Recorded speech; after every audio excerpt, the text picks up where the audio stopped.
Hello friends, আমি এখন আপনাদের সামনে যে ভিডিওটা দিচ্ছি সেটা হচ্ছে শান্তিপুরে ভাঙড়াসে আর একটা ঐতিহ্যপূর্ণ ঘটনা, যেটা হচ্ছে আমাদের শান্তিপুরে ভাঙড়াসের দিন রাধা কৃষ্ণরা হাওদায় করে বেরোয়। প্রশাসন, সারা প্রশাসন রুটটাই ওরা ঘোরে। বাট এর সঙ্গে আর একজন থাকে, যেটা হচ্ছে এই যে সুন্দর সুন্দর বাচ্চা বাচ্চা মেয়েগুলোকে রাধিকা রাজা মানে নতুন বউর সাজে সাজানো হয়েছে, সাজিয়ে তাদেরকে হাওদায় করে এদের সাথে বের করা হয় ঠাকুরের সাথে।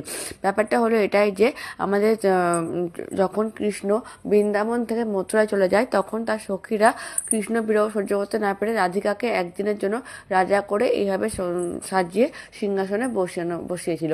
সেই প্রথা বা সেই রীতি অনুযায়ী আমাদের শান্তিপুরে সেই রীতিটা চালু করা হয়েছে আছে, যে একদিনের জন্য রাধিকাকে রাজা বেশে সাজিয়ে তাকে কৃষ্ণ রাধার সঙ্গে প্রশাসনে বের করা হবে।